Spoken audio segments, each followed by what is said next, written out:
Hello, this is Kylie J.N.S. Happy Friday. I hope you guys are having a great Friday and that you guys had a great holiday coming off of Thanksgiving.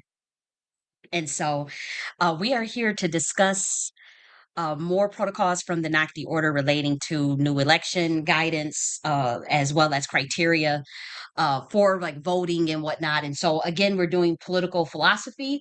If you guys are not keen on pretty much what we're doing, we have this is our third video on this particular topic in terms of discussing an umbra governance for the United States and acting as an advisory role over the U.S. government corporation as the NACD order. And so I'll share just an overview of what we have done so far. We won't go into detail, but first we talked about in this video the NACD order of North America, this one right here, was pretty much covering the legal architecture of the Umbra governance of North America. And so we did an overview of the Northwest Ordinance of 1787, as well as the preamble, as well as the Constitution. And so we went over there just to root it legally, as well as talked about some of the more philosophical aspects of the land of North America itself. And so that was one thing that we did. And then part two, we covered the new governance structure of what could take place on the federal, state, and local level in terms of new councils, the new structures relating to how the admiral role would run. That's more so like your presidential executive level. Then we talked about the upper house, which were councils at a state level, as well as the Blaque House, which is more of your city level, your local level. And then we discussed term limits as well, using the 369 Nicola method. And we discussed progression of leadership. And this video is 4 hours long, so we discussed quite a bit, but we had defined the term limits. We had a massive discussion, as well as discussing the new governance structure. And I thought it was really cool. And so that was the second video. And then today we're doing our third installation. Now, what's important, let me go back here. What's important is that I remember I said last week that I would take some time to kind of think of how to structure the upper house a bit better.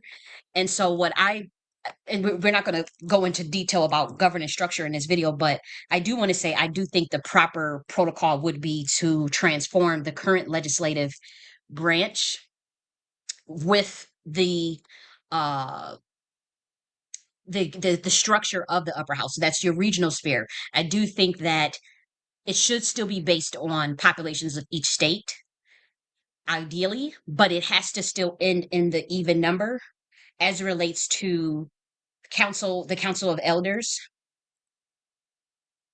the council of queen mothers, and the council of formidable men. It needs to be an even number.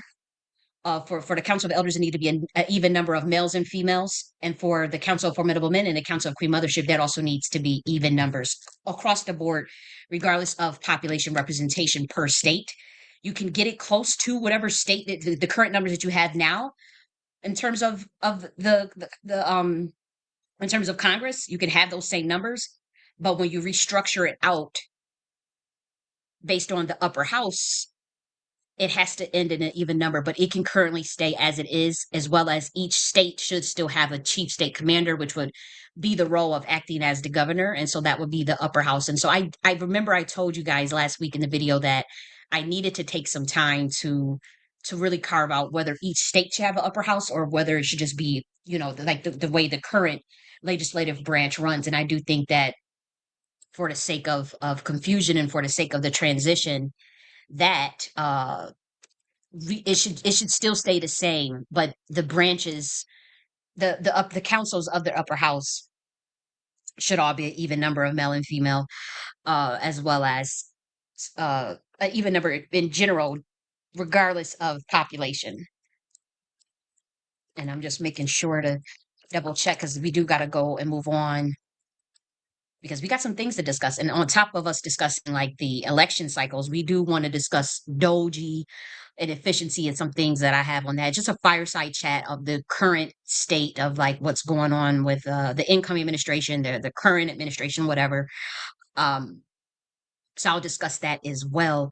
But I wanted to talk about, let's see. Okay, yes. So in the current House of Congress, I just want to make my point a little bit clearer for people who may have watched that video last week and need to follow me a little bit better. So in the House, the House of Congress, you have two chambers, as you guys know, um, and you have the U.S. Senate. And so, uh, in terms of voting representatives in the House, it is fixed at 435, which represents the proportion of the population of the 50 states. And so I do think that should still be the case. I just think it should be branched off into the upper house, which is your Council of Elders, your Council of Queen Mothers, and your Council of Formidable Men. And then there may even be some convergence between that Council of Queen Mothers and then the judicial branch, because we did make that a judiciary branch. Again, it's something to talk about when we're talking about the House of Representatives, and then the Senate. And so I do think that there's a way to bridge the upper house with the current the two houses of Congress. But there will be overlap, I suppose, if we did do the Queen Mothership Council and the judicial branch. I'll research it more because again, I have to publish this on the website eventually. So, it will be much more fleshed out. But let's get to what we need to talk about today. I don't want to belabor last week's video. And so this week we are talking about the elections. Now, if you followed last, we talked about the term limits, which would be 369 term limits, whether you are in the admiral branch with the executive level, the regional sphere, which is the upper house, or the Blaque House, which is the local level. We did branch those out. So the admiral branch, as you can see on your screen there, that's 9 years. State level, that's 6 years. Local level, that's 3 years. Remember, for the admiral branch or for the Admiral Sphere, I like the word sphere better because again, we're moving into higher consciousness here. Admiral Sphere, um, the requirement is a male and a female presidency, and so it's like more so like co-presidents, not so much like the current structure, which is president then vice president. It could be two males or whatnot. No, the structure that is more in alignment with the land of North America and the indigenous of North America does consist of male and female leadership at the executive levels. This is how it's been for thousands and thousands of years. And so America, the U.S. corporation, traditionally has not done that. It's always been two males, a male and then a vice president male, with the exception of the Biden and Kamala administration. And so we are going back to the way that we run governance. And governance and government are two different things. And so you must know the definition between the difference between the two. And so the Nagti order of governance is the umbra governance of America, which structures and give advisory to the U.S. corporation. So two different things, and we rooted that structurally within the U.S. Constitution. So now let's continue here. Again, we do political philosophy. That's the role that the Nagti order does. We are a high society, and when we talk about politics, we're not talking about matrix politics or the two-party system and none of that crap. We are talking about a higher level of doing things and of doing governance and aligning that with sovereignty, with the ultimate goal to get humanity to their own sovereignty. This is just one step in preparing that transition out by giving them a more greater say in their government, because government is for the people, by the people. But unfortunately, that had not always been the case when it comes to, as it relates to uh, the current structure and what's going on now. And so let me make sure that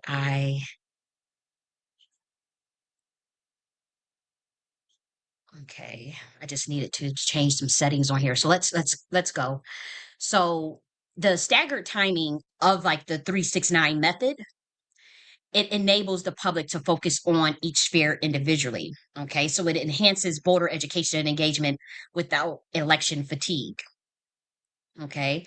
And so to ensure that fair access, we would have like a system that does automatic voter registration.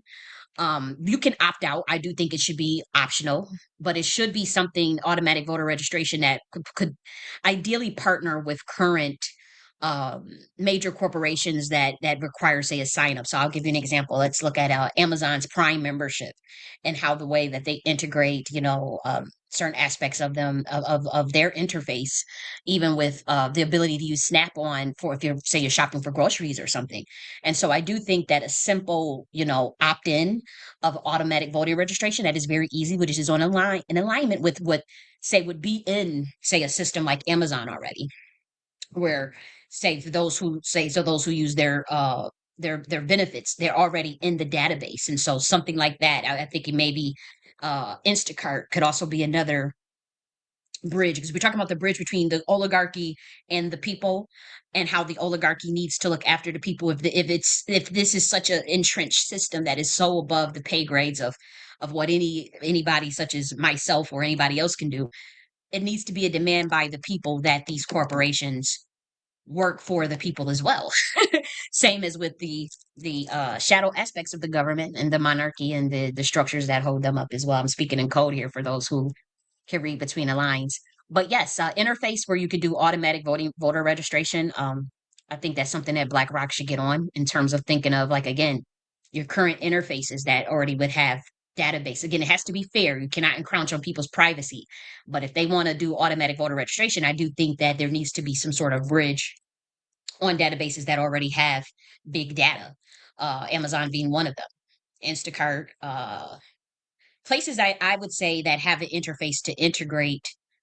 um I would say government, maybe that's not the right word, but they already have, they share a system is what I'm saying. So that could be also TurboTax, in the way that the IRS can import W-2s and whatnot. Places that already have bureaucratic database or data access to American citizens' information. I think that that would be fair. And again, the option to update your personal information online and local government offices, which we already have that. But I do think the digital and physical options should be um, more. I think the digital options should be more available, to be honest, even for voting through a secure online portal. I think the physical option should always be a thing, but the digital, if we were to do digital secure online portal, it cannot, the software has to be American based, it has to be American developed and American owned. It has to be a tech software company that has no ties to intelligence agencies, and I'm making that very clear. um and it has to be an American based software, so you can't have machines from China imported or Russia imported or wherever, Europe, Mexico, whatever. It has to be an American based software tech startup. That's the only way this will work in terms of ensuring fair election. And then again, it cannot have any ties that this software tech company that develops more of the digital access for secure online voting. They cannot have any ties to intelligence, and they cannot have any ties. Um, yeah, I would say to intelligence mainly. If you're going to have ties to say it's DARPA or NSF that's behind it, if there is some sort of government apparatus around it, um, I would say it's still um I wouldn't rule it out, but I would say if possible, uh it just if possible to not even go that route. And this is for public perception, but it's also to ensure that there is no conflict of interest, even within, even by having military behind it. And so that would be my best bet. But also regular voter roll updates. And so this is to ensure that only eligible voters are listed, reducing the risk of fraud. So again, this is a feature that can be automated within the digital apparatus of the registration and voting process. So we have automatic voting registration. So that could be TurboTax at Amazon, Instacart, whatever. Just make it easy for people to opt in or opt out. If they say no, leave them the fuck alone about it. The digital software that you develop through the secure online portal. Okay. Um, you would do that American based. no intelligence agency involvement, very transparent. And then you have your regular voter roll updates, which is pretty much like more like how you update a system or how you do maintenance on a system. So this will be a feature within the digital pro apparatus, and they would be able to sift through, say, if people have passed on throughout the year, or maybe even get like a checkup of who's is all the information correct? Like, it's just a simple feature like that asks, hey, here's what we have on file. Is all of this correct?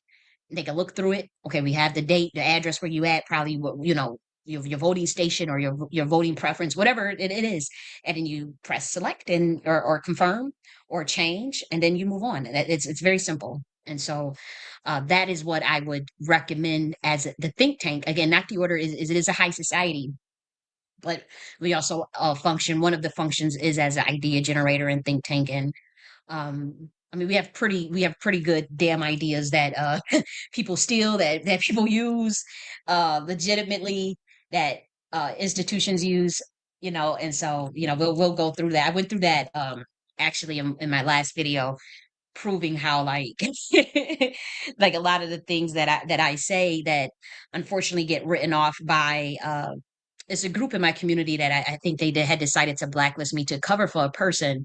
And so they have to play crazy or act like everything I say doesn't make any sense. But then like it's what's interesting is like huge corporations or institutions will utilize my ideas within less than like a day of me posting them. And I'm not being arrogant. It's just funny how like um like my community it does me even in the face of like clearly they still don't get it. But I'll even show today how there's a concerted effort to steal uh intellectual property, and you know after well documented. And again, we're not talking about like, 'cause obviously the stuff that in this video people can use, right? Like, I don't care about that. I'm actually we're clearly going over through something. So, and this is clearly a political philosophy, and it's clearly a think tank. So obviously people who are going to watch this will say, hey, I like that, I'll use that, we'll use this, we'll use that idea. That's not the point, and I don't mind that. We're talking about people who are in on a huge cover up and blacklisting of me, by spreading lies about me. They are behind it, but they're still stealing ideas in real time. Like, that is so oppy, and so, and they work with the government, and they are, you know, what you would call black gatekeepers. And so I'll show evidence of that in this video. And for those people, because they are the ones running around telling everybody, okay, you can't listen to Kali, Kali is crazy, whatever. But they literally just even today stole like a major idea. And it's like it's so obvious that they stole it. And there's such a timestamp of when they did it, of when everything played out, and the person who they tried to give credit to. Now, it could be nefarious, or it could be just happenstance, but I do know that that those particular people are a part of a think tank that I do know watch my channel. And so I do have a problem when they do that, because they are in on trying to lock me out of things, um, while stealing very good ideas from my order, as per usual, from my think tank, instead of coming up with their own. And they have a think tank. They have more resources and more access, and they have more connections, and they still have to steal from me. And I just find that so like, damn, like I must really be that bitch, because these people, I mean, they going in overtime with the lies and shit. And I'm like, I love it.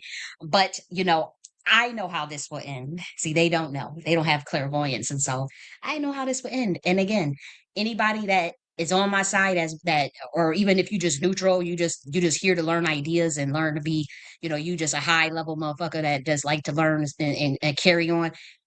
I don't mind anybody taking from these last three videos, because in fact, to be honest, that's the point. After I do this, after we cover all of this material that you see here, I will be going underground for literally the next 4 years. So all of this stuff that you see in this timeline, I don't know if you can see it if I scroll it, because sometimes when I scroll things, it don't always, play all the way down. But anything that's in this document is 75 pages, 79 pages long, as you can see. 79 pages long. This is public information, and it is expected, in fact, that certain aspects of our government, corporations, monarchy, oligarchy, politicians, think tanks, it is expected for them to use aspects of this information. or to utilize it. Of course, it is expected because we are, again, an advisory role over the U.S. government. That's what the NACD order of governance is, the role that we're playing. However, those who backstabbed me and try to play on my top and try to act like I was just, like, why the fuck is you? No, no, no, no. It don't work that way. Y'all not coming over here to steal shit. That's not reserved for you. You can't, y'all don't, no, no, not that group. And I'm a blast their ass in this video towards the end. They getting blasted because I had already made it clear that I would be running reversion intelligence analysis to continued on this community, and that I will also be documenting identity theft dispersion as relates to intellectual property.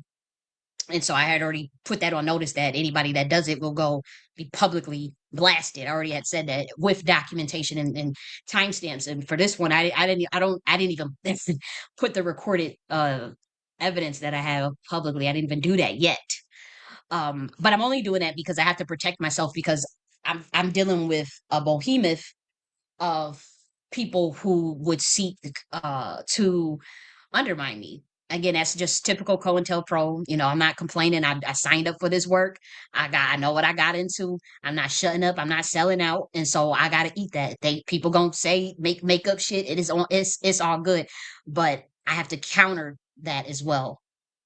And again, once this whole document is covered, and once, because all this is gonna be published on the website too, once that site is done and all this information is out, I'm going underground. Like, I'm not going to be teaching anything or saying much. I'll still be doing videos. I'll still obviously be doing content, but it is going to be watered down, and I'm going to be actually going more so underground, and anything that is worthwhile will be shared under underground, I would say, because I've given out a lot of information anyways, and it was all by design. But this time, as far as the NACD order in terms of the high society level of it, I did not make the entire craft publicly available. I think you probably may have gotten 10%, if that, for anyone who felt like I was just giving out all of the information. Yeah, all of that will be underground. It's still not a secret society. It is a high society. However, though the information may be out there in terms of whatever people think, or even there's no oath or anything, or there's no pact or whatever. It's just a high society. It's of truth and enlightenment, pushing for innovation, pushing for creativity, pushing for the best in humanity, pushing for alignment with planet Earth. That's all it is. But the way we do governance is different. The way we look out for each other is different. There are no traumas. There are no hazing. There is no, you got to take this oath, you got to sign in blood. There is none of that. It's just a high society. But though we will be moving more so underground, not in a secret way, but in a way where it's not, we won't be covering like every protocol or initiative on YouTube, is what I'm saying. And even the information that is out now, it only becomes activated once you're at a certain frequency. So, like the Nakti philosophy, for instance, or uh, any of the information that I have put out, in terms of, if people are like, well, how does it operates at a certain frequency, and so it can't be reverse engineered. And again, the Nakti order is not like a religious society. It's not. It is structured legally in certain terms, in certain ways, to protect the members better. But no one cares what religion you have. No one cares, about the shallow, mundane things that like the Matrix will care about in regards to putting you in categories that don't matter, putting genders against one another and all that shit. No, we don't do that over here. This is a Nakti order, a high society that is in alignment with planet Earth, that is in alignment with the land of North America in terms of the North American chapter. And that's what it is. It's a governance structure that focuses as a think tank, a high society, an idea generator, and a human rights advocacy group. And it is what it is. Nothing illegal about it. But yes, let's continue. So we talked about the transparent and accessible voter registration. So now we want to talk about the voter education campaigns. So public education campaigns, they ensure informed participation, as you guys know. And so obviously, there's a public awareness program, and so I think that these should occur prior to each election cycle. I think that we have to get out of this two party junk, this two party slave mentality. It's like we know this term that we use, RNC shield or DNC shield. I think it is one of the worst positions to have if as an American citizen in the political process or in the governance process. That's just my position because you're getting paid to push. Once you get paid to have to push an ideology that makes you not an ideologue, you become compromised. And so, in the event that, say, you don't agree with something, we can't trust you to speak out on it because you're being paid. And so I honestly don't respect. I always, we always talk about the DNC shields. We like, oh, we hate the DNC shields. Oh, they're just playing us. Oh, like we would come at the Roland Martins and whatnot. But that's the same thing that's happening on the RNC side amongst the black folk. There's like black RNC shields. They're black DNC shields, and I really I think that is the worst place or position to be in on the chessboard as a piece. Like you're just literally a pawn, but even worse than a pawn. Like it's like a slave, essentially, in my eyes. I don't know, maybe that's too strong. I understand pushing, say a group with the ideology that you like or whatever. But the thing is the members of the party, the people dictate the ideology of the political party. It is not the gatekeepers of a political party that dictate the philosophy or the ideology and then give it to the people. And see, that's where the DNC and the RNC went wrong. The DNC is way too left and the RNC is way too right. The American people, they are totally out of both, are totally out of alignment with the American people. Whether you black, white, male or female, it's like, what the hell are y'all doing? On both sides. And there's a lot of people that's going to be checking out over these next 4 years. You are out of both, and I'm telling you that as a prophet. Okay, yeah, I'm telling you that as a prophet. You're going to see people like they're already like, okay, we're done with both, but this shit that's about to pop off, I have no idea. But it is what it is. Um, yeah, but I think that when we talk about public awareness programs, we got to get out of this DNC shield, RNC shield shit. I mean, because people, I mean, you can't trust the system like that. You can't trust if somebody is being paid to knock on your damn door to give you some pamphlet or to talk to you about who to vote for. You can't trust that they're gonna be honest about. And even when you watch the debate, like all they did was just spill lies to each other. They just lied on each other. Like they literally just lied on, and then it's like that. That to me is not the type of politics that I want to roll with or play around with. That's just me. But I think when we do these public awareness programs that occur prior to each election, if we're doing these voter guides outlining the candidates, the qualifications of policy positions, I think it does need to be nonpartisan community organizations and media to collaborate on those guides. Say the knock the order could be one that would do that because again, we're not, yeah, we eventually we roll as a political party? Of course. Of course. I think that's one of the next steps, but it needs to be an appendage. So it won't be the knock the order itself as a political party. It will be an appendage. So it'd probably be like uh the black party, the whatever party it needs to be. You guys can name it. I don't have to name everything, but the Nocti Order of Governance in North America itself will not solely function as a political party. We would just have an appendage, just like Nocti University or Nocti Church of the Higher Self. It's all under the umbrella of the Nocti Order, the Nocti Queen Mothership, the Nocti Community Center. It's all under the Nocti order. But if we were to do a political party, whatever y'all wanted to name it, or whoever wanted to name it or run it, it would still be under the Nocti order. Uh, it would be an appendage, though. That's what I'm saying. But it has to be nonpartisan in terms of candidate qualifications. And if we don't do a political, it'd be a lobby. I have to look into all of this because you know this is something that whether we want to operate as a PAC, political party, lobby group, we have to figure that out. We have to figure that out. And I'm open, but I do know that whatever one allows me for the most freedom to speak, to say, and to do, that's the one I'm be rolling with. And the one where there's the less paperwork, and that's why I can't have the Nocti order all involved with all that paperwork shit because it's not under admiralty law.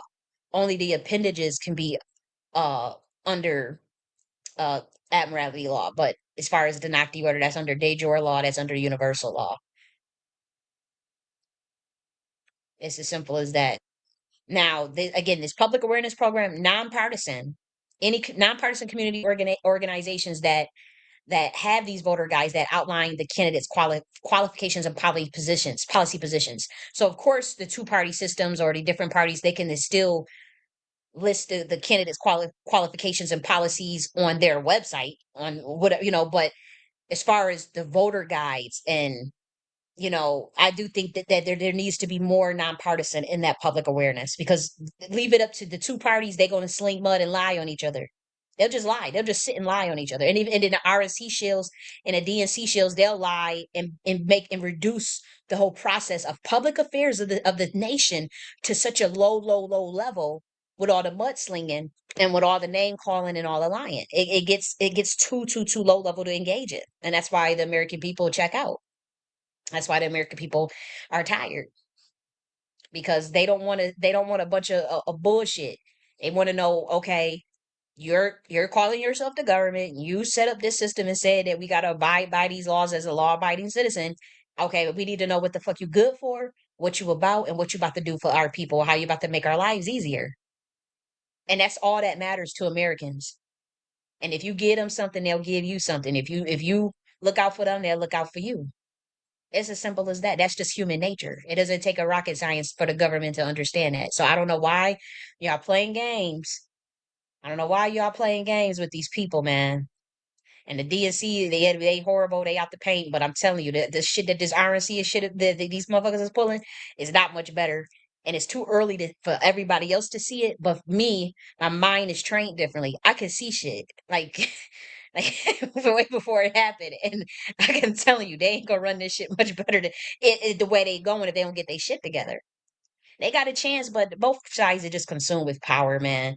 Like, it should be a fun exercise to look out for the people, to make sure that your people is taken care of.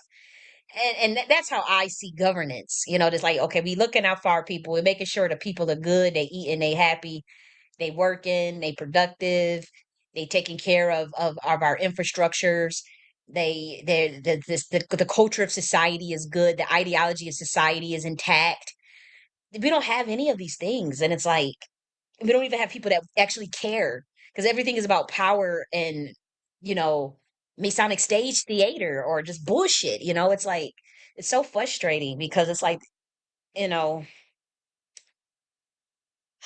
we carry on though, right? We carry on, we do the best we can, and we thrive.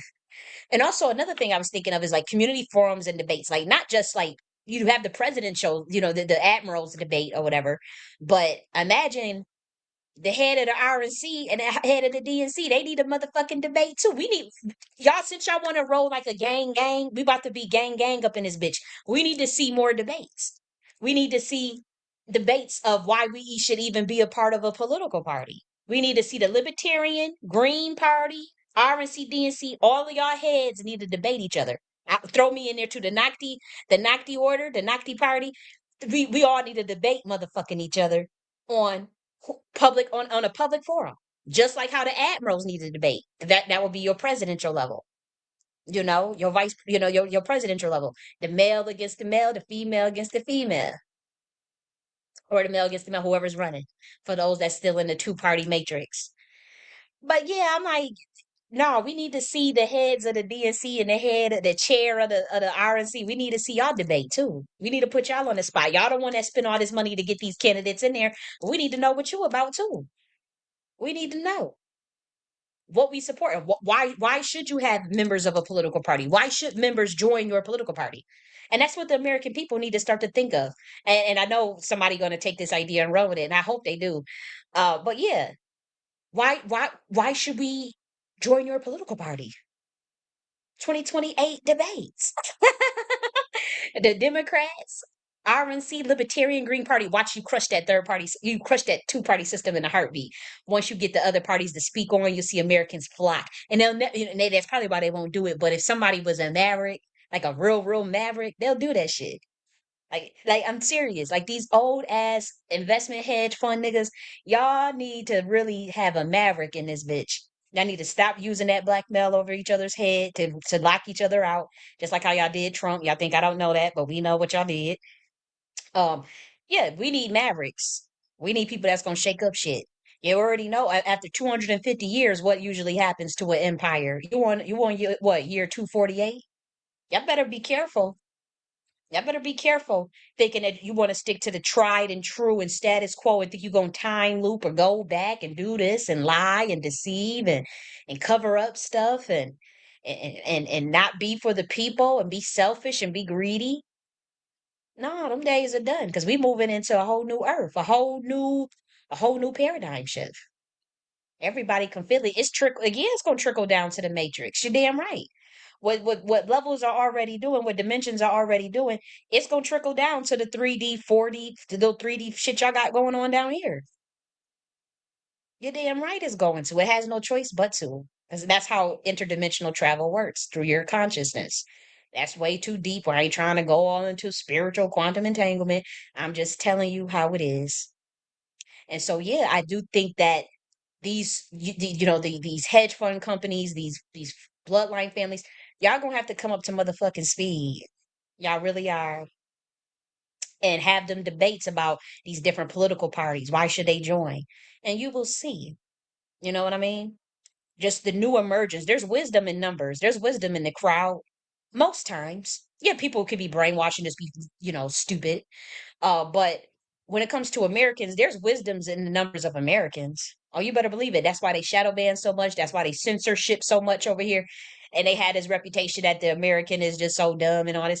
No, it's if you leave it up, Americans gonna figure it out. They know right from wrong. They know 2 + 2 = 4. They know shit. And then they see what's going on too. They may not be as vocal as me because people got jobs and families and livelihoods and shit they got to take care of. You know. What's up, Wreak Havoc? How you doing, love? Glad to see you. Happy Friday, by the way. But yeah, people, they know. You can fool them some of the time, but certainly not all of the time. And then what happens when 2028 comes, 2032, 2036? What happens?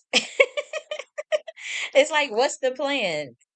I don't think they really have a plan, but it's ridiculous nonetheless. Well, let's keep going. Another thing is the fair voting process. So that's with the secure digital voting system that we talked about. Not only is it, did I say this should be government? I don't know about government operated yet. I still think this should be a nonpartisan party. But anyways, remember we talked about like the digital voting system being American developed. So the software is American developed, it's American owned. And also that it should be a place where voters can log in, confirm their identity, and cast votes from anywhere. But again, American developed, American owned, highly encrypted, um, easy, maybe even ledger based. I'm not sure. I don't think it needs to be because I think the ledger based it may get a little clunky, but it has to be strict cybersecurity protocols to protect against fraud. So that may require annoying identity verification process, but that would be obviously what you would need to vote. So perhaps the uploading of your state ID or something. You know how they do the instant verification right then and there of your IDs of your passport. But I don't think it needs to be a digital ID. I want to make that clear. I'm not for a digital ID, but I still do think that you would need, how like I know the IRS they do one of those called Identify Me or some shit like that, but you would still need something of that nature. Another thing is accessible voting locations. If physical polling stations are going to be maintained without for those without the digital access, which I think is fair. um you still want to make sure that there's some well distributed sites even across the rural, suburban, and urban areas. And so I do think there needs to be an audit of the accessible voting locations in this country over the next 4 years to ensure that sites are distributed across the rural, suburban, and urban areas. um Again, I'm not one to say make initiatives out of these things or to take them and run with and make complete social engineering psyops out of, because I do know how the Democrats think. Like they'll take something and be but I don't make it this into like a social justice warrior initiative is what I'm saying. I'll be very frank because you did that. You guys did that with the voter ID shit, and it got annoying after a while. It got really annoying. Because most people have IDs, you know, and so you don't want to over belabor the point if you find out that the sites are not well distributed across the rural, suburban, and urban areas, you merely you merely need to develop that. But I wouldn't make that into this whole thing tantamount to the digital ID, not the digital ID, the voter ID shit. Um, yeah, we also need to do paper trail for audits as well. Anonymous paper trail for every vote cast, and an anonymized paper receipt is created and stored securely, enabling a paper trail for audits. That's something that we may want to look into. Also, I do think there needs to be an independent election oversight committee, and this could be developed later. You know, I don't think I don't. I mean, I think that this would be good for 2028, but it needs to be an independent body, the Electoral Integrity Commission, and it's established to oversee elections, cross-sphere representation. So members are drawn from all spheres of government and are appointed in a way that reflects population diversity. And so the EIC monitors election conduct, counts votes, and certifies results. Cross-sphere representation. Yeah. And then we have the election audits. So that's routine audits that ensure integrity, including sample checks and full counts if discrepancies are detected. So I do think we could start initially with the sample checks, and if something is too out of the ordinary in terms of the okay, it's not a coincidence, then we can do a full count. And so here's another topic I want to discuss. It is going to be a little dry before we get into the bullshit. It is going to be a little dry. I do want to forewarn you guys that. So we have the three-tier vote counting for transparency and accuracy. And so this one is the election results are counted in the three-step process to ensure precision.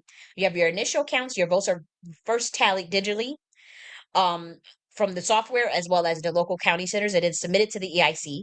And then there is a verification. So there's a subset of digital votes that are compared against paper records for by a bipartisan review panel. I also think that verification process that we talked about, there's a step that needs to go before this, even before the voting process. I'm just thinking this through my head, right, out loud. I need to go here, but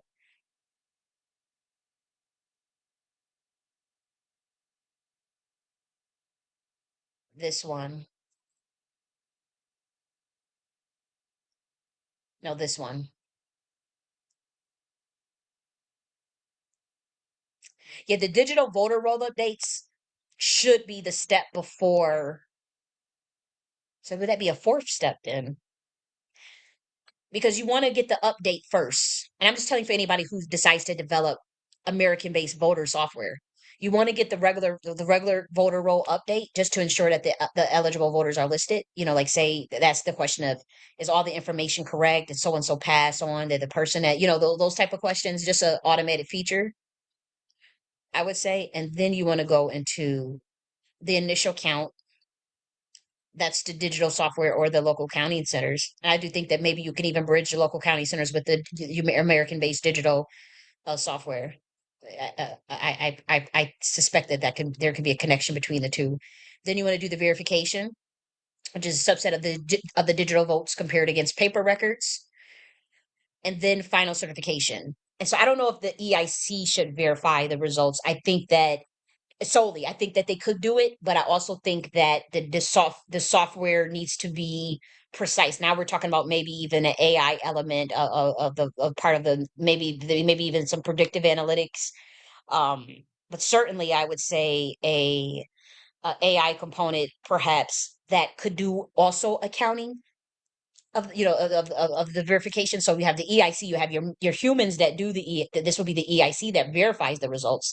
But I suspect as in terms of precision, you can get the AI to not necessarily verify the result. I'm not saying to have AI verify the result of an election.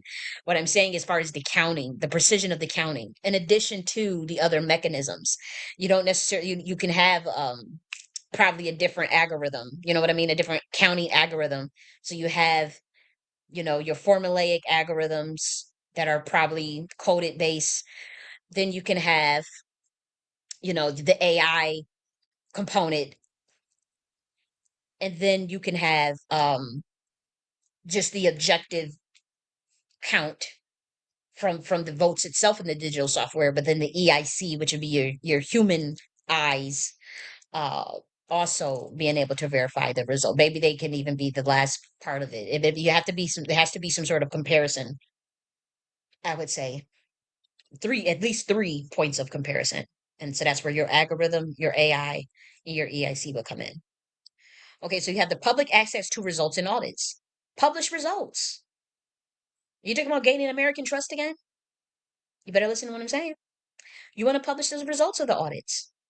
Don't hide them and say, oh, 50 years from now, you get access to it, 20 years from now. No. The results are released publicly, detailing the voting turnout, results by demographic, and breakdowns per local district. And this is what this American-based software can do. The American-based voter software will be able to do this. If you guys, I mean, come on. These free gems, I'm telling you, we going underground after this document is all released. We going underground. You ain't gonna hear from us. The next 4 years, we gonna be teaching on the YouTube still, but it's gonna be stuff that's gonna be so over people's heads because I have to run a reversion intelligence, and I gotta run a reversion intelligence analysis on this system, and traffic regressional analysis on the American US corporation. For the shit that y'all pulling on the American people. And see, they can't see the stuff I can see y'all doing. And it's not just me, it's people that's way, way more developed. And they saw the game way before I could see it. They try to they try to help me. But man, y'all running game on these people, and it got to be known. And so the people gotta wake up. God bless the people. And so yeah, we gotta publish these results per district, per demographic, detailing the voter turnout. Not just you show us some electoral map and we see blue and we see red. Now, if we talking about where people go to vote, they can go in and see that report, the digital voting software that I'm talking about. Follow what I'm saying? They would be able to go in and vote, and then afterwards see the published results of these audits, transparent audit reports. Post-election audit reports, they're made publicly available too. And then they'll detail any issues found, actions taken, and recommendations for improvement. Okay. So now we want to talk about the special election mechanism for exceptional leaders. So I do know last week we talked about how, like, in addition to like the term limits, that we had the 369 method for your Blaque House, your upper house, and your Admiral Sphere. We talked about what happens if the public likes that person so much, because we want to develop a system in which politicians and leaders are influenced to do their job for the people, because now you can stay longer. Now you can get the special elected past even the terms that are allotted, and you can continue to now you can continue to have a job, have a position, and continue to do a good job. Is to incentivize politicians to be good fucking leaders for their community, to put the people first, not the bribery, not the lobbyists, not the corporations, but okay, if we do a good job, the people will keep us in, because there is no more running it like, okay, you could spend 20, 40 years in a position and you don't do anything for the people because there's this monarchy, oligarchy, gate kept system, which is the DNC, the empire of the DNC, the empire of the RNC. And they treat some of those politicians like royalty. Like say a Biden was the emperor. They tossed the emperor to the side because they didn't have faith that he would win. They probably should have just kept his ass in here, to be honest. In the fight, I really do think, because y'all don't understand how spiritual rank is, whether they on the other side or on whoever side they are on. You don't understand the rank that Biden has in the Democratic Party over Kamala, or just period. Even Nancy Pelosi, Jim Clyburn, an Obama. What's the other lady? Maxine Waters. Even some of the RNC heads, a Trump. Some of these people. They have high rank, and so they probably we talking about in terms of that's talking too deep. for the public. But I would say they probably honestly maybe would have had a better chance had they kept Biden in there. But things played out the way they played out. It is what it is. Um, but yes, special election mechanisms for exceptional leaders. I want to go here though because we did talk about it here first, and then we can cover that. So the end of a term. Remember, for those who remember last week's video, we talked about how the admiral branch, the admiral sphere is 9 years. The upper house for the councils is 6 years, but you can serve up to 3 consecutive 6-year terms. You can do that if you get elected, or and if you're chosen in a special election by public demand, you can extend that to another 6 years. Same thing with the presidency at the admiral level. Your admirals can do 9 years. They could do a maximum of 2 years. Now, if they get the public vote, they can be extended through a special election. Now, just because they get to serve the 9 years, there is a mechanism that I'm going to develop that can get them out earlier if need be. There is a mechanism, and that will probably be. I have to think about that. I have to think about a fair mechanism to where they can carry out their 9-year term, or we can keep it with uh 5-4, 4-5. And because right now I'm speaking like the way these numbers are, they're all by design. Even the terms 369, the numbers 369, obviously, are clearly very important. If you want to separate it with 4-5, you guys know that still equals 9. That that can also be something in terms of like after the fourth year, we do some sort of review or some sort of, and then go for the next 5 years or something like that. But I do think there should be a little bit of a shakeup in this 4-year stuff, with the voting stuff. I think that that I can develop a mechanism to transition a little bit more smoother instead of having an election, these major elections like that. It's something to think about. But nonetheless, the upper house is 6 years, as we know, and then the Blaque House, that's 3 years, and that's where that's your local councils and then your city commander. That's for your Blaque House, and there's a the city council are branched off into miniature committees, or like miniature councils, for more clarity, and they can still come together and do the for the city council meetings. But what I was thinking of is having these local city council members, like say that I think that they should probably be the lead over a subcommittee as it relates to some of the ways in which you run your local city, like your waste management, your transportation, like your those type of things. And I'll make that publicly available I run once I run an analysis on it. But yes, so we have the Blaque House is 3 years. But nonetheless, at the end of the term, constituents may petition for a special election to extend a leader's term based on their performance and contributions. So if the petition gains sufficient public support, a special election is held where citizens vote to decide whether the leader should serve an additional term. But they have to have that petition. Okay. And once if people love that person enough, they're gonna sign it. You know what I mean? Like if it's a dope ass leader, dope ass, and that's what we want to encourage people to be for our people to be for the people, the government for the people, by the people, as the Constitution states. And so that's one of the ways I'm thinking of that's something that we should add, that will incentivize the politicians to, because once they find out you take money from certain lobbies or certain corporations and stuff, we need to know all that. We got to make it juicy too. We in the matrix too. We want to we want to watch the Truman Show too. And so we need to make that happen. We do this petition, or if we don't like you, it's off with your motherfucking head. But let's let's give them an incentive for excellence. Okay, so we want to reward leaders who have demonstrated outstanding service that allows them to continue their work. And so I think that this is a powerful incentive for them to prioritize public welfare, because again, they keep a job, they get a pay, and you're getting a pay raise. I think we should even give a pay raise for those who even earn the special election. They need it, their palm should be grazed even more, if you ask me. That incentivized their ass even more. Let's throw in an extra bonus for earning that special election. You want it fair and square, and here's your pay bonus. And see, the public should want to reward someone with that, someone that's doing an excellent job, who looked out for the people.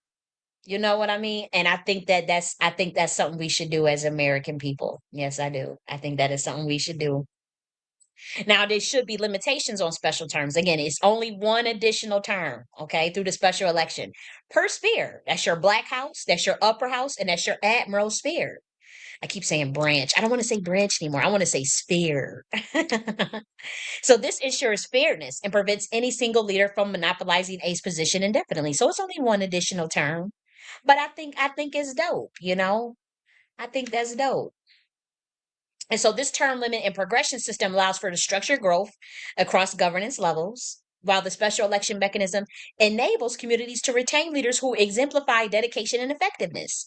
So together, these features encourage public accountability, they foster continuity, and they offer opportunities for capable leaders to advance within the Nocti Order's governance structure. Okay? And so consistent elections, as we know, your Blaque House is 3 years, but you get to run for three for I think this one was four. Yeah, four executive terms. The upper house, that's 6 years, three consecutive terms. The Admiral Sphere, 9 years, that's two consecutive terms.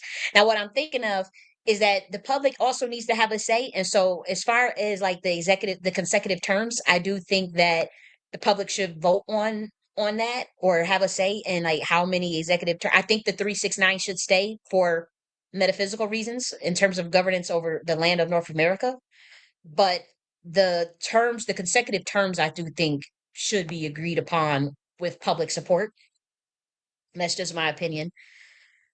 Okay. And so we already covered that. And so here we were here. Okay, so we already covered this, the petition. And then fair ballot for extension. So if the extension vote passes, the leader may serve one additional term without needing a new campaign. So that's another reason, guys. They don't need a new campaign. So now these parties can save money. You know, the DNC and the RNC, you can save money. The DNC done spent 1 billion. They done spent 1 billion. And then you know, they done spent 1 billion and couldn't secure the win. And so, you know, this will save y'all some motherfucking money. This will save y'all money because if the vote extended vote passes, they serve one additional term. You don't need a new campaign. You don't need to promote. But you gotta, you can. You don't have to do any fundraising or have any partisan influence. But um, you know, you can continue to fundraise. I would say there's nothing wrong with fundraising. But that leader is expected to continue on with the great work. They are to continue on with the great work. I'm speaking in code for those who catch it. The great work of this nation and of this people, and for those who know what the great work is. But that's what they are expected to do. And they will get rewarded for that. There should be a pay bonus for those who earn that special election. A hefty one, too. That's their last term. They did an excellent job for the people, by the people. The people gave them an extra term, voted them in, petitioned for them. They did the work to petition and get them in there. And so I do think that needs a reward because that's going to be their last term, most likely. Because the way it's structured, Admiral branch is already the Admiral Sphere is already 9 years.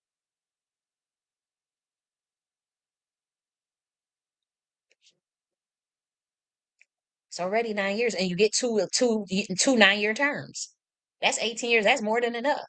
The upper house is 6 years. You get three consecutive 6-year terms. That's also 18 years. You see what we doing here? Admiral Sphere gets 18, and 1 + 8 is what? 9. Okay? They can serve up to 6 years. They can serve three consecutive 6-year terms. That's 18. That's 1 + 8 is 9. Okay? The Blaque House, they can serve 4 consecutive 3-year terms. That's 12. 1 plus 2 is 3. So he's still dealing with 993. 9 plus 9 plus 3, it's 18 plus 3. That's 21. 2, well, 2 plus 1 is 3. Do you see what I'm doing here? You see how this is all being crafted out by the numbers and by the constellations and by planet Earth in real time. So remember we talked about last week with the pathways for leadership for progression, how you can progress from the Blaque House to the Upper House. And so this is something that it needs to be deeply considered, you know. Again, we're doing political philosophy. We are following, the steps of our founding fathers, the steps of the indigenous tribes here, and the steps of the Moorish science, who were the advisory to the founding fathers. If you guys did not know that. And so we are doing this in real time. Now, next week, we're going to cover the QM Defense Branch and GIA Military Science Department.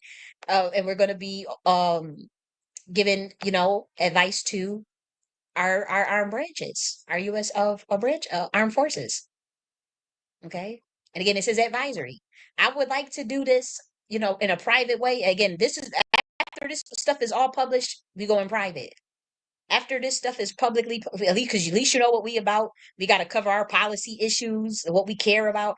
Once we cover all this shit, this whole document, we are going private. So anything that you see here, you ain't gonna be getting much classified shit. You know what I mean? Like, we're not gonna be talking about every little thing, but as far as like this GIA military science and this QM defense branch, this is gonna be some of the things that we talk about in a very, very surface level. It's going to be so surface level.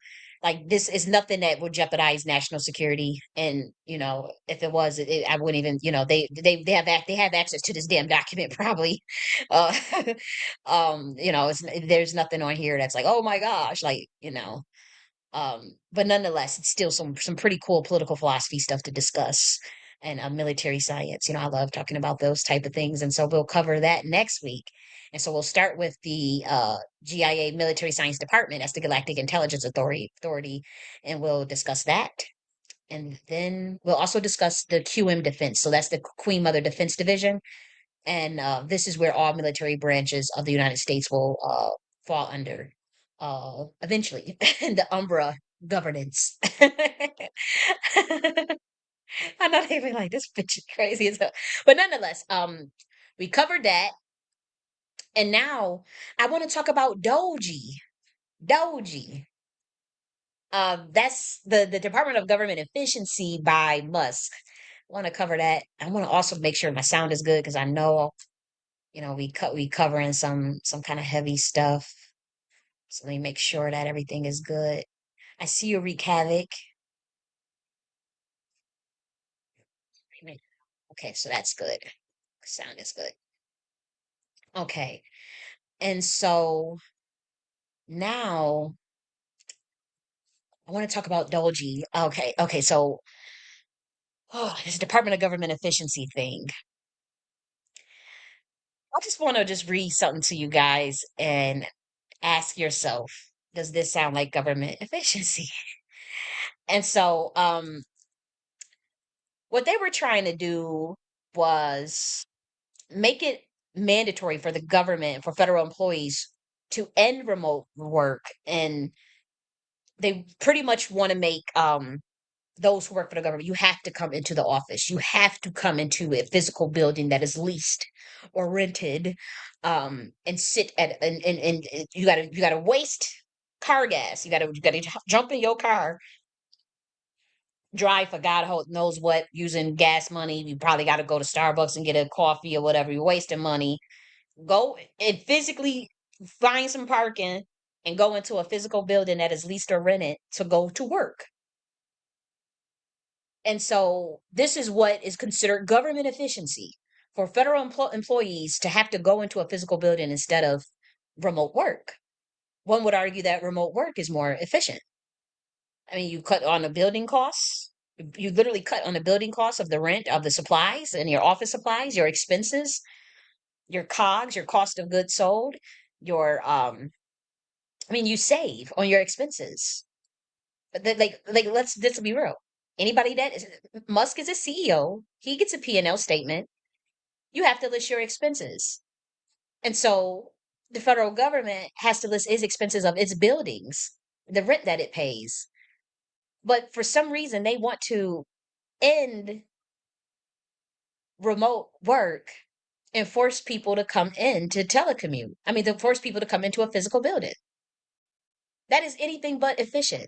People didn't ask for that. People don't agree with that. Like nobody in their right mind will agree that they would rather go in a physical building for work every single day. And this is what they said will force people to quit. And he said Elon and Vivek are determined to force federal employees to return to the office in hopes that some will opt to quit instead. Why would you want Americans to quit? Why would you hope for American people to quit their jobs? Why would you want that? And so this is how you could tell the mind frame of the people in terms of putting these people in charge of government efficiency. They're doing anything that but what is efficient. How would increasing unemployment be efficient? How would having people come require people to go into a physical building be efficient when you have to pay for the cost of the building? You're increasing your expenses. It's been proven that people get more work done, that there's less workplace politics, that there's less microaggressions when people can do remote work. So how is it acceptable? On what planet are these people living on? Where it would be acceptable to try to force people to quit, force federal employees to return to the office in hopes that some would opt to quit instead. That is totally ass backwards. You have to be careful. Like a lot of times when people take away things that people didn't ask to be taken away, you end up pissing people off. That's just like when you have to be careful when people give you things that you didn't ask for. Always remember that. It is that's a big clue. Like with me, I'm not trained by the U.S. military, but I'm a military scientist. More in the philosophical aspects of things. And we're talking about psychological warfare mainly, but when someone gives you shit that you didn't ask for, you should be looking into things deeper, you know. But also when people take away things that you didn't ask to be taken away, and or they told you they gonna take it away and try to convince you that it's a good thing. Like they doing all this shit to Americans, convince you that they cutting all your benefits and shit for veterans and all this stuff. They convince you that that's a good thing. Getting rid of the 14th Amendment, they told you that it was a good thing. Y'all motherfuckers is crazy. But I would say when people do that, you go on alert. You should go on alert, and not in a fear based, fear mongering type sense. But you should be looking. You know what I mean? Like you should totally be doing an extra bit of research, and so the idea that Elon and Vivek are proposing, um this is not an efficient idea at all. Now, if this is your plan or your justification or your catalyst, rather your catalyst to cut government departments. This is a stupid idea to get that. It's not smart enough. You don't force federal employees to return to the office in the hope that some will opt to quit instead, so you increase the unemployment. That's not good for the CPI reports. Uh, then you will increase expenses of the buildings. Then you piss off the people because people tend to prefer remote work. That's just clear. People love to save on the drive, the gas, the workplace politics, the workplace mobbing. It could be hell working in these workplaces, and see they know that, and it's a lot of people that prefer remote work because they get out of that. And so I don't like this idea, and I'm not a federal employee. I actually never have been. I worked for a school, but that's not a federal employee job, but I did work for a school. But yeah, like I just this is not an efficient idea to me. I'm looking at this and I'm like, how could the people be this damn hoodwinked? Okay, so this effort is going to affect some agencies and workers much more than others. How much time federal staffers spend telecommuting differs by department, according to an August report from the Office of Management and Budget. Only a small share of employees work fully remotely.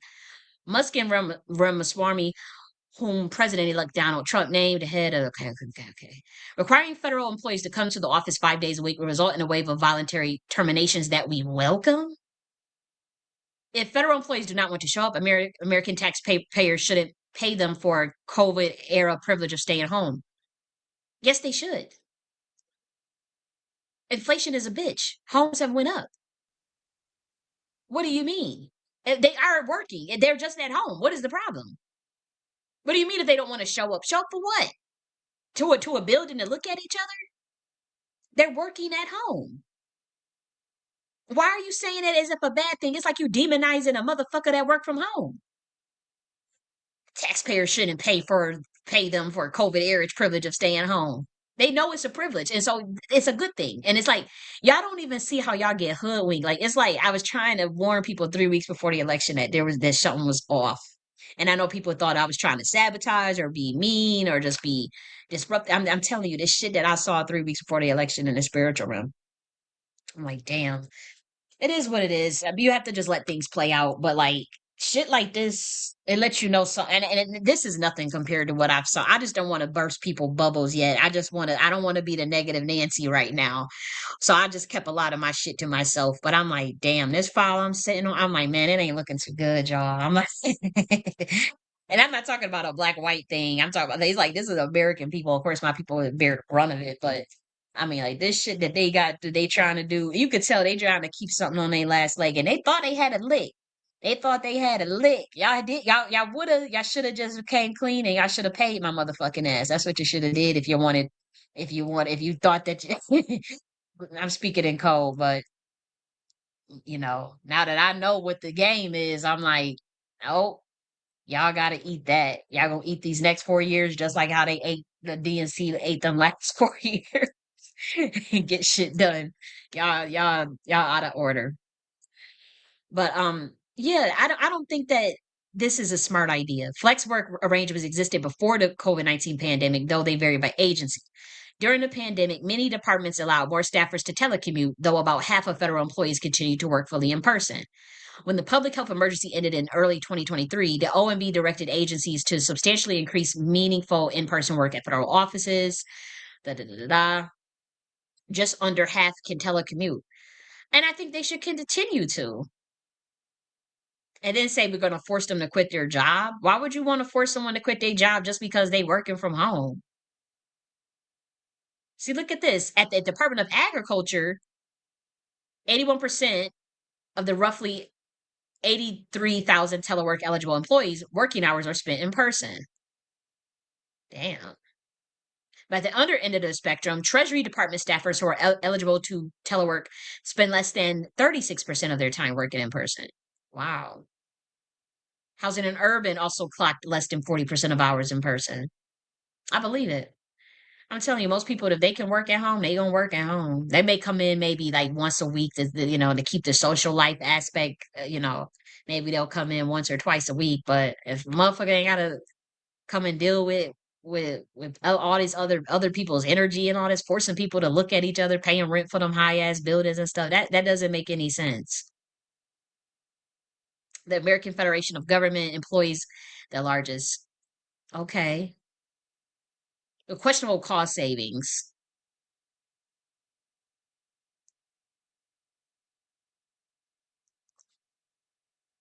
This is what he says. Okay, I don't think you can just eliminate a quarter or half of federal employees on ad hoc basis without paralyzing the government. Plus, a blanket ban on working from home is short sighted. It is, he said, noting that different agencies have different needs. It also could prompt talented federal employees to seek jobs in the private sector. Exactly. There's people that do their job very well. Those are the ones that usually get the privilege of working at home. So a one size fits all for the entire federal government makes little sense than a one size fits all policy for the entire economy. I agree. And like I said, this is not government efficiency. That's why I had told y'all that. I said the way Elon runs Tesla is not efficient. I mean, he didn't even have the mind to take that robo van, that robo truck, that robo van, and combine that idea with a mobile home, with the tiny home idea. And he's an investor in Boxable. And I wrote him, I had did a whole like 2-hour analysis video stating how you can combine those two, and that will give you more competitive edge. That will make your technology more relevant to the American people. 2 years ago. I mean, this video that is not 2 years ago. It was a year ago. Literally saying, but at that time it was Cybertruck because RoboVan had not was not out yet. So I said, well, the Cybertruck it had got underwhelming reviews from investors. Um, and so I was like, well, hey, this is how you make it a winning product. And then even obviously RoboVan comes out, and the investors called the RoboVan toothless, lacking details, because you need to combine it with the tiny house concept, like I have been telling you for a year. That's how you get a winning product. Making it this smart home type efficiency with the RoboVan. You can't just sell a RoboVan to these American people and think that that's enough. That's not. It did lack detail. And so I knew this, I'm like, okay, I already knew. I said, he's not the most efficient CEO. And so, you know, now we supposed to trust him with doggy. you know? Um to me, I just don't think this doesn't sound like efficiency. Remote work actually sounds more like efficiency, maybe even having more remote work and cutting the federal building leasing. Look at the P&L statement. Don't do the government have they should have a probably wouldn't that be the balance they should have some sort of statement that details the depreciation of them buildings as well as the expenses and the cost for the supplies, the office supplies. That's where you start. Cut that stuff first. How could you cut that? How can you make more remote work? That's how you would get efficiency. You got to cut them costs first. What buildings and bullshit? A lot of there's usually a budget for even certain these big ass water jugs that these offices have, the coffee, the office supplies, the computers, the internet bills, all the stuff that the office supplies, the phone bills.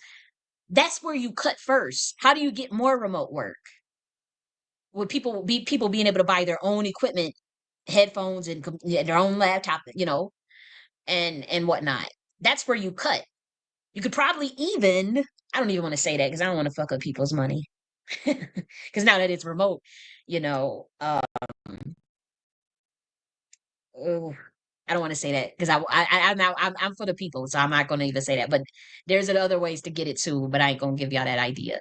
But yeah, like that's where you would start as far as efficiency. Then you could look into then you look into what actual departments can be merged that will also create efficiency. What kind of mergers and acquisitions can you do with some of these departments? Then what departments can actually just be fucking cut, right? What departments can actually just be fucking cut? This is the type of work that needs to get done. But I don't see them talking like that at this level or that's how I know. I'm like, man, they just put anybody in these positions, man. And it's sad because it's like the American people gonna get bamboozled around and you know I try my best. I'm giving out free game. There are powerful think tanks that watch my stuff. And so I'm hoping that some of my stuff has already made it out there.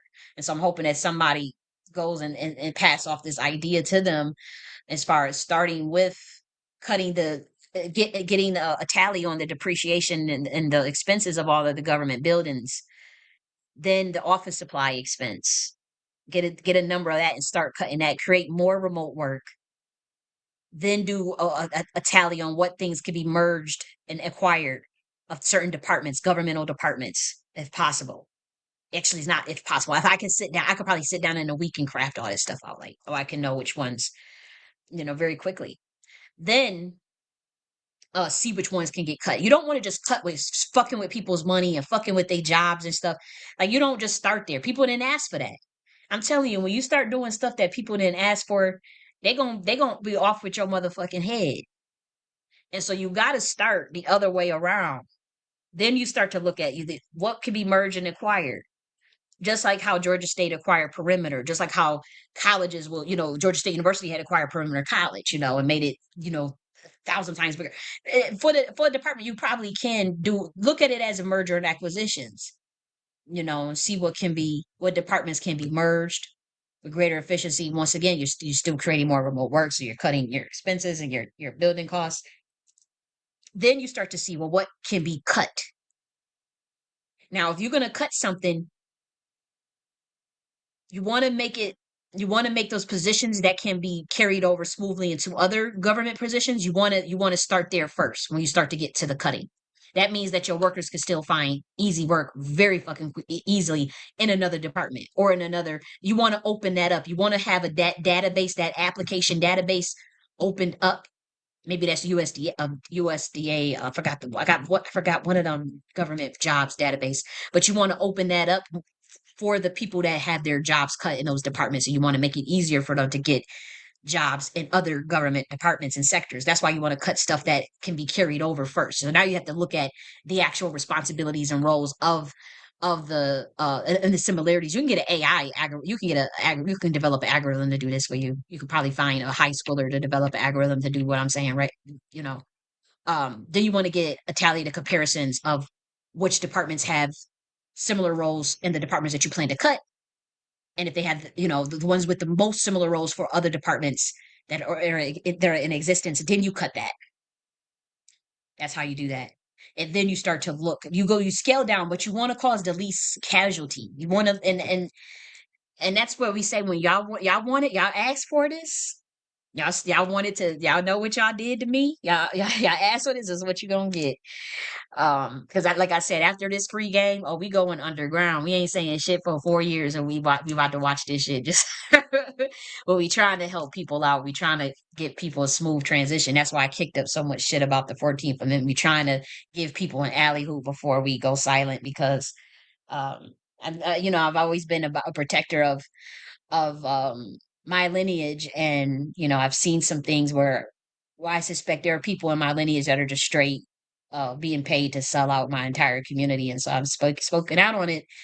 And so after I get my shit off about you know this topic and some of the other topics of the Nocti order that I want to cover, yeah, we going underground for the next 4 years. Yep. They're more local, I would say. Not so much underground, but definitely not like this level of analysis just given for free. That won't ever be happening after probably like within the next month from now. Like that would never be done. Um Okay, and so roughly half of its members have telework due to the nature of their jobs, including healthcare workers, Department of Veterans Affairs, Border Patrol agents, correction officers, food inspectors, and Transportation Security Administration workers. If a Border Patrol agent, you could probably get a fucking bot to do that now. I ain't trying to put people out of work, but I mean, them damn security dogs that y'all invested in, them little robot dogs, y'all could probably Border Patrol. I don't know, but the Department of Veterans Affairs. Oh, I see what you're saying. Like some of these people had never had a chance to work at home, like a Department of Veterans Affairs. They usually don't have a work at home position, as well as healthcare workers. But again, y'all know they got these little AI nurses. They gonna have all types of stuff. Y'all better be working on that UBI, like I said a year ago. I better be working on that UBI because y'all already know what y'all got planned with this AI shit in the government workforce. Y'all trying to automate it on that level. Okay, the implication that the federal employees, right large, are not working in person is simply not effective. Okay, questionable cost savings. Okay, so I feel like that's not government efficiency. I gave y'all plan a protocol of what to follow that results in at least casualties to American people. Hopefully y'all follow it. If not, what can anyone do? So now let's go here. Once again, we have another protocol of this Department of Government Efficiency that is absolutely stupid. And so we want to cover that as well. And so this one has to do with deleting CFLBP. So that is eliminating the Consumer Bureau. Okay, so Musk wants to eliminate that as a part of one of the DOGE initiatives. And so he says that the Consumer Financial Protection Bureau should be abolished, calling for the elimination of the agency that would potentially regulate the future payment business of Musk's own X platform. And so I don't know if you guys know what that protection agency is, but it pretty much protects against predatory practices against consumers. Okay, and so I find that weird that they want to cut that. And so that was one of their programs for Project 2025. Now, if there's overly aggressive regulation, they should what is it? If they have overly aggressive regulation, they should be able to state what that is and address it from that angle.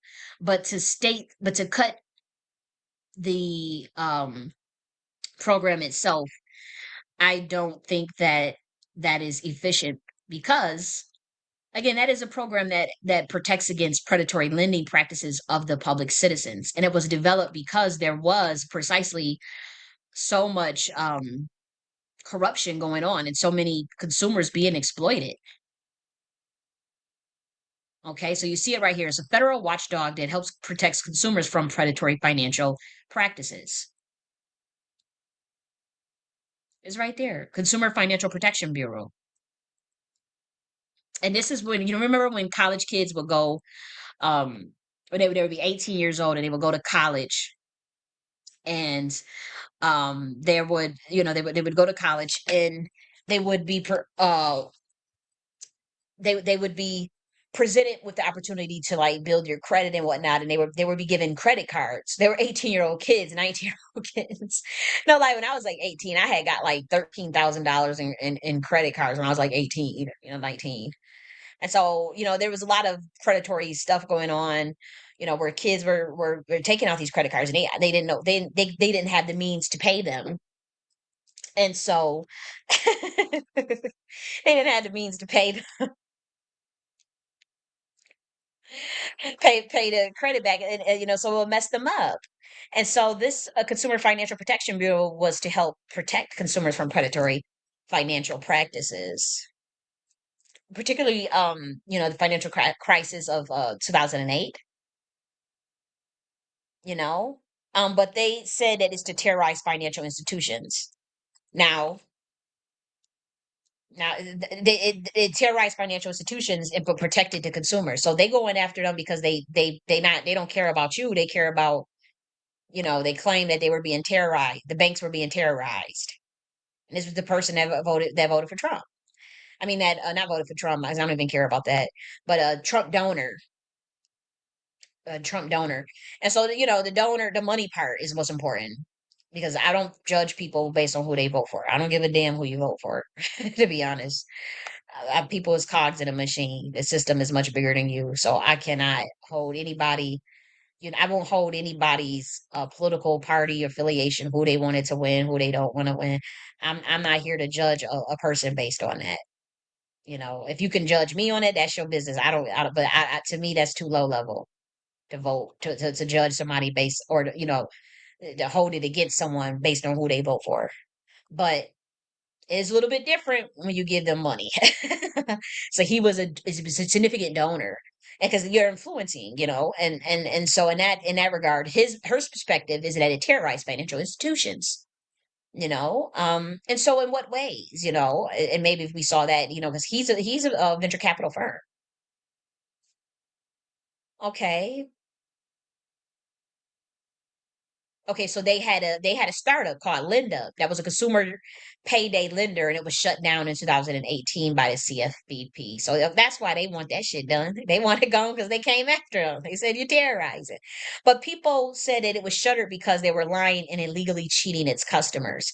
And I know for a fact that the companies will exploit, young people or people who are not financially literate and whatnot. And so I don't think that cutting them, I think if they do have some regulatory over extensions, or if they're totally violating in some ways, as they claim terrorizing, y'all need to negotiate what you come in the middle with things. What can be regulatory, what sort of regulations can be reduced in a way that protects the consumer still? This is a simple exercise. It's not rocket science, guys. You're proving every day that you don't give nothing, don't care about the American people. So you got them under a spell. You don't got me under that spell. I see you for what you are. I know you for your works. And so right now I'm the odd man out. I'm the unpopular one because I speak on it. But they're gonna see it eventually. You care about the financial institute. Somebody got that donated to Trump, got they shit shuttered by the CFVPP, and now we all gotta cut it because even though we caught motherfuckers illegally cheating as customers, maybe it wasn't him, maybe it wasn't the Linda company, but we know that them payday lenders be exploiting motherfuckers all the time, and credit card companies be exploiting motherfuckers all the time, and so yeah, uh, in the ways in which you say they were terrorizing. Y'all gonna have to come in the middle. But to just gut a company that protects American citizens against predatory lending? No, I don't agree with that. No, that's not efficient. What's efficient is for the banks and the CFVP to have a fucking meeting, the big wigs of the banks. Listen to me, Mark Andreessen. Y'all need to have the major banks have a meeting with the CFVP, the CFBP director or their company or their stakeholders, and y'all need to craft out how you gonna protect the motherfucking consumer while reducing unnecessary regulations. Why can't y'all do that? Why does it need to be cut and just have the American people? And see, that's what we talked about with this oligarchy shit. I told y'all to bridge the gap between the oligarchy and the people. They're gonna find out how much you influence the elections, these corporations. So why aren't y'all doing what y'all why go out not looking like the good guy? Is my thing. If you want to do this Masonic stage theater shit. I mean, you got these people under a spell, but when they wake up, this is horrifying. Like the shit that y'all are pulling. And this is just the little two things that I found. I obviously found so much more, so much more. And it's like, do you know how painful it is to know that much information and have to keep it under wraps because I know my community is not ready for it yet. And they just going, oh, you're fear mongering. Oh, you're this. Oh, you're that. Or even worse, you're a DN. And they want to put that DNC shield jacket on me so bad. They know I don't give a fuck about neither one of them parties. I don't. I think that there should be a shakeup. We need more parties, and we all need to debate on why we need to be a political member of your motherfucking party. That's what I want to see. I want to see the RNC chair. I want to see the DNC chair. I want to see the chair that started the Libertarian Party, Green Party, Black Party, whatever it is. And I want to see y'all debate and tell the American people why we should join your motherfucking political party. Let the people decide. And let's see if them two parties, let's see if the DNC and the RNC continue getting them numbers. I bet you they won't do it. I bet you they won't do it. No. Yeah, but this don't look like efficiency to me. So y'all better go back to the drawing board. Think of something that's gonna protect the consumer and then what you feel could be cut. Do the work. Stop being lazy. Oh, we just gonna cut it. Oh, we just gonna cut it. Oh, we just gonna cut it. Man, you fucking with people's lives. People have jobs. These are people's jobs, dude. These are people's jobs. You can't just cut. I mean, and imagine people are you wording this like a machine, like an AI machine. You think that this is like some damn Sims game. It is a simulation, but damn. They it is, and I understand that type of thinking because these reptilian motherfuckers, this is a simulation. It's a video game to them. So yeah, they don't care. They don't even have emotions when it comes to that. Y'all have no idea. They don't care. They see this shit as a video game. Like, oh, they not realizing like thousands, tens of thousands, and hundreds of thousands of people that are humans that go to work, they take care of their families, that pay their mortgage, that gotta pay their student loan and shit. These are people with jobs, dude. At least humor us. At least humor us. But this is the way they think. And it's still not even efficient. I could see if like you just a cold motherfucker, but your shit is efficient, like harsh, but it's effective. Like this shit that they doing is not even it's cold, but it's not even effective. Like I can intuitively look at these plans just from what they publish and know that this is not going to be effective. No. But yeah, that's some weird shit, man. That's weird. But I want to cover like my annoyance that I expressed a little earlier when it came to like people who I know don't really fuck with me and have like kind of been in a way working to undermine me, but then stealing initiatives or content and then trying to credit other people with it. So I want to give an example of that. But first, I want to check my sound because they do mess with this sound. And now I want to show just a timeline of timestamps, pretty much. Just a timeline of timestamps. So there was a this is my YouTube video that I did on this, but there was a Twitter space, and I have the recording. Let me see if I can get the timestamp of when it was recorded. Let me see. Let me check the properties on this clip. Okay, so it was recorded on Monday, November 25th. That's the timestamp on the video. So it was a Twitter space that was happening, and I had it was the Twitter space itself was not about the 14th Amendment, but I was researching it as I was in the room. Like so I was listening to the Twitter space itself, but then I literally had like documents of the 14th Amendment pulled up on my screen. So it was fresh like on my mind. And so I decided to go in that space and bring up that the in the room that the space was like about. I did draw a connection between like, hey, you guys are having this disagreement about the black argument, and I'm like, well, why are there people, black Americans, who are working? I guess they're taking a check for the RNC. I'm not sure what the hell this is all about, but like they were going around, grassroots black Americans, and telling us that challenging the 14th Amendment was a good thing, or getting rid of the 14th Amendment was a good thing. And so I decided to go and look into that because the people that had been pushing it, to be honest, they're not the most trustworthy in my eyes, to be quite frank. And it made me suspicious. So I said, well, let me go look and double check what the fuck they talking about. And that's what I found out, that the 14th Amendment was actually specifically created for Black Americans in 1868. And so um I started to ask, like, well, why are they saying it's a good thing to challenge it? And so I was getting all these different answers. I never got a straight answer, but it was something to do with the fact that immigrants had been using this law that was created in 1868 for Black Americans to their benefit. And then it was another article that stated, is because there's challenges to the legitimacy of the presidency under the 14th Amendment. It was just all this stuff, and so I never really got a straight answer, but it was enough for me to really dive deep into like, okay, well, we find out that the 14th Amendment grants citizenship to the formerly enslaved, as well as give them access to the Constitution and the Bill of Rights.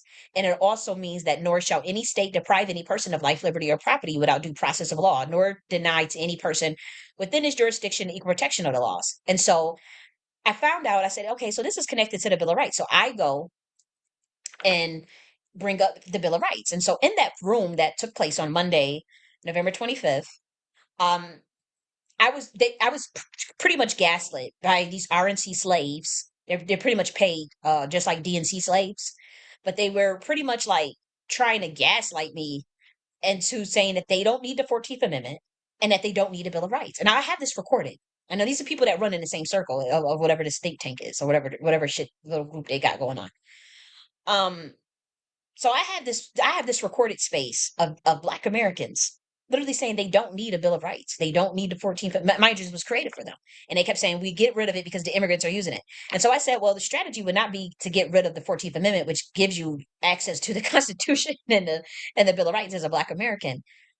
The deal would be to craft a bill on ending the law that states that those who have immigrant that has a baby here, the baby automatically becomes a citizen. You just write a law against that, or you have an executive moratorium on immigration. You don't need to touch the 14th Amendment for anything relating to immigrants because this bill was never for immigrants. It was just never was.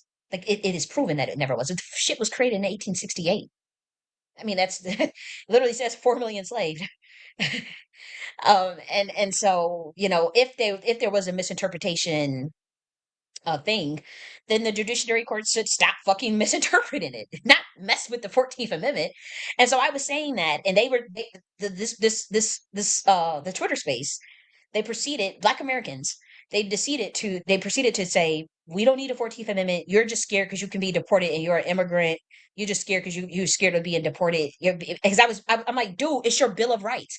And so when I saw RNC slave shields defending getting rid of the 14th Amendment or gaslighting me, asking me stupid ass questions that had nothing to do with the topic at hand to reduce the severity of what I was saying, you know, um, I guess the Black community felt like they had to defend them over me, even though this person clearly sold them out. It's just like, what the fuck? And I had said it to him, I'm like, dude, you sold our people out. Like, what the fuck are y'all doing? Justifying this. Why are y'all telling them that this is a good thing? And so I have the recording of this space, right? And so I was told, you're being dramatic. You're just scared that you're going to get deported. You're an immigrant. Um, you're here to derail. Like, and I'm like, dude, what the fuck is wrong with y'all niggas? Like, it was so crazy. Like, and it was people that I never thought would be even on this type of time. Like, I thought that they were well read on the Bill of Rights or the preamble or the Constitution and the 14th. I thought that they would already know, but it was clear as day they had no idea what was in the Bill of Rights. They had no idea what, like, and again, I did not make that recording public, but I had told everybody in that room that I am recording it and it will go public. So we need to know who the fuck these sellouts are once all this death settled. So, um, I made it very clear. So in this video, we went over extensively over the 14th Amendment in this video, extensively. We covered it, we read it all, but not just, we covered not only the 14th Amendment, but we covered all of the Bill of Rights. We went through every single amendment in the Bill of Rights. And I asked Black Americans, is this what you think should be removed? Is this what you think should be removed? You know, while you were gaslighting me and bragging, saying you don't need the Bill of Rights? And then at the end, they got really quiet and said, you know what, we shouldn't be defending because they be in the RNC shield stuff or whatever they're getting paid to do. And at the end, somebody was like, yo, we got to be careful before we just go out and, and be repeating shit, or we shouldn't be defending that. Cause it finally hit them like the severity of what I was saying and that these people don't give a fuck about us. And I was screaming and I was very upset because it's like the person that is telling Black Americans that this is a good thing has literally told my people that I'm crazy. They shouldn't listen to me, but they have people in their think tank stealing my shit and copying. And I'll show you that. So in this space, let me go here actually. And I know this is messy, but I had already told y'all whoever pulled a bullshit, they getting put on blast. And so there was a room today, and that room was hosted by a person named Don and Asan. Now, it says Bannon breaks the OMB ACS code of delineation for America, unity for our community. So this was a space, obviously, but towards the end of this space, and I'm not going to play it just not to violate their copyright or anything, but towards the end of this particular space, maybe I should, I'll probably go back and document the evidence of what I'm talking about. Um, the co-host Hassan says that they have a call to action, and that call to action involves detailing um or making the case that the 14th Amendment is slowly for Black Americans, and that the 14th Amendment is only for Black Americans and it has nothing to do with immigration. It pretty much was going in about the 14th Amendment, pretty much textbook things that I said in this video, textbook things that I said in this video. And what I argued in that room, they in the room that took place on Monday, November 25th.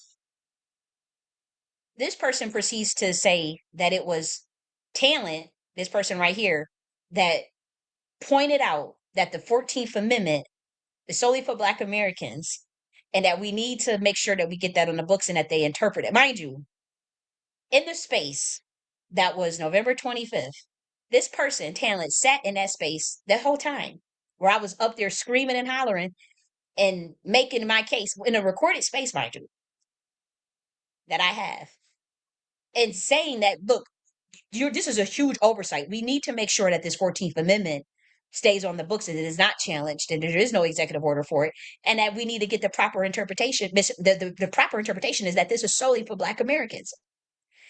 And he sat in that room, never, he was even on the stage in that room, never said nothing about it, never mentioned it, never said nothing about it. And in fact, played more of an adversarial role to what the context of the room was about in regards to, in particular, when the conversation of abolish race came up.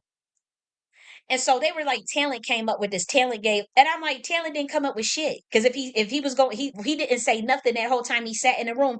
While I spent 2 hours going on and on about the 14th Amendment. Why Black Americans that this think tank roll with tell me in a recorded line that they don't need the 14th Amendment and they don't need the Bill of Rights. People that roll with these people.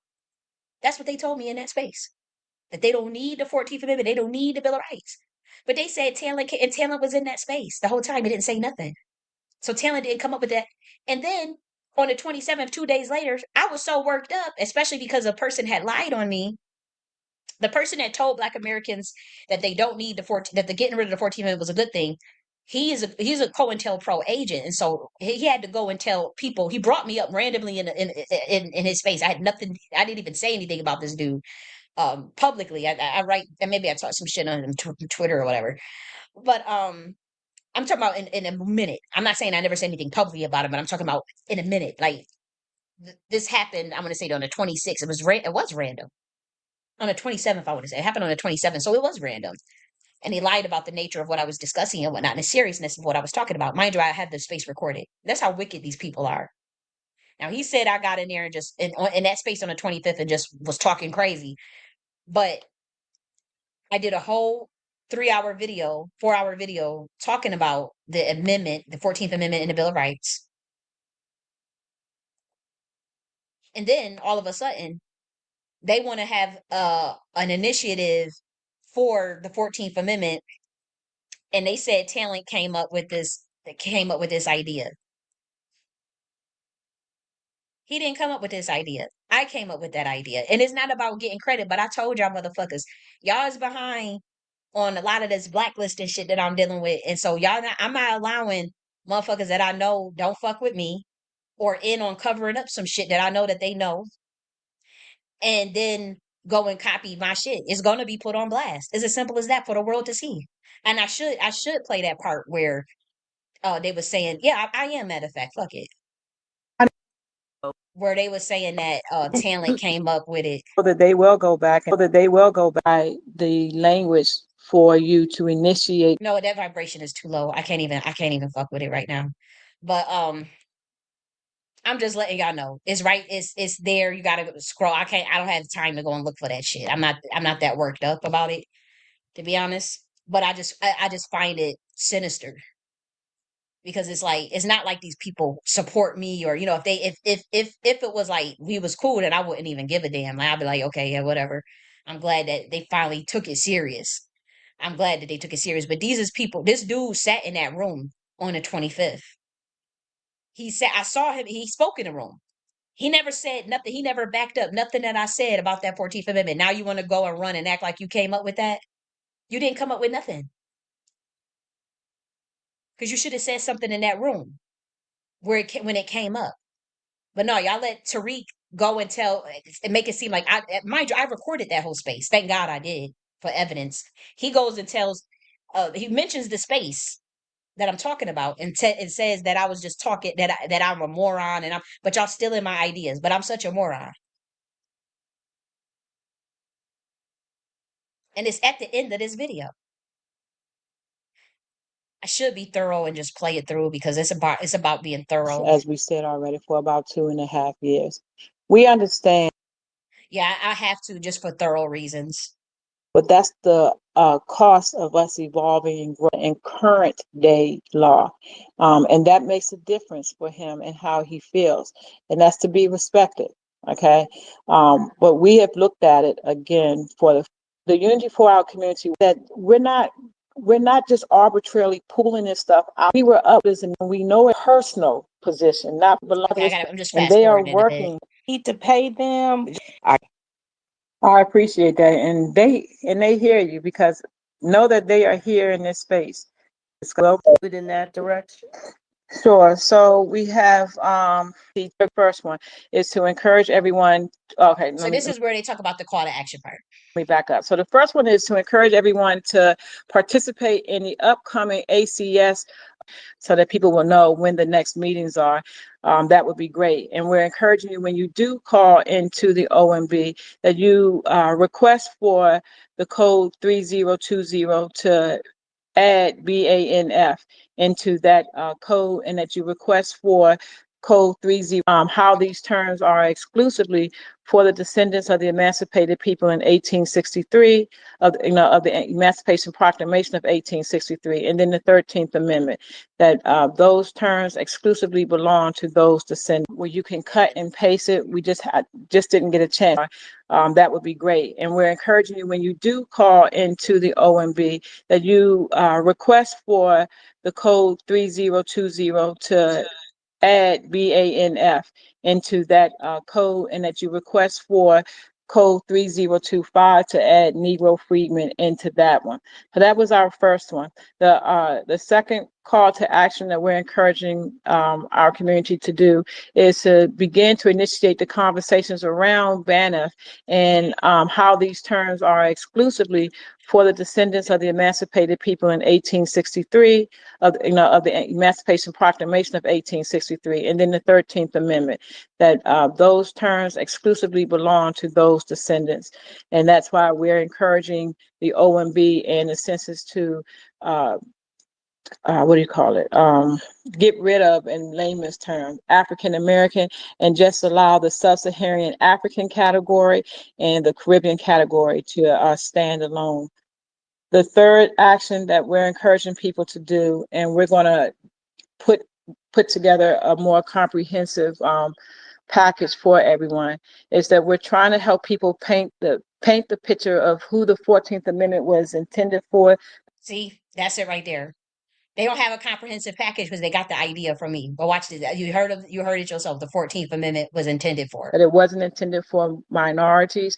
So that was my whole claim on Monday, where they was all the talent was in that room. That was my whole thing. And then I did a whole 4-hour video breaking it down. we can. Now I'm glad they doing it. Don't make no mistake. I'm glad they doing it, but I feel like these people, in particular, Don and Talent, you was in that room that whole time. You didn't say shit at all. But for 2 hours, when I was going on about the 14th Amendment and how it was for Black Americans, so he did not come up with this. And Don, it is what it is. Just know I know some shit. Just because I don't say everything, I don't run my mouth on certain things. I don't go near it. But no, like you don't really fuck with me. So it's like, why are y'all stealing shit?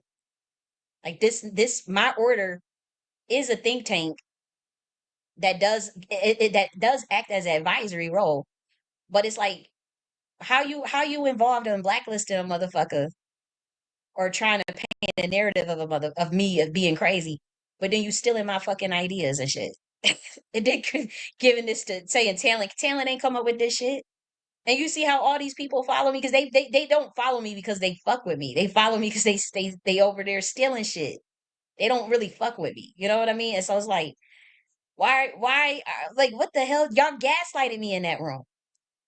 Like, the people that roll with these people is what I'm saying. Not Dawn herself or Asan herself, or I'm not talking. The people that fuck with them though, heavy, that's in that think tank, that were in that recorded space that I got the recording of. They gaslighted me. They said, "Oh, I'm an immigrant. I'm starting shit off," and then they let Tariq the next day do a room referring to that space that I have the recording of, and just straight up lied.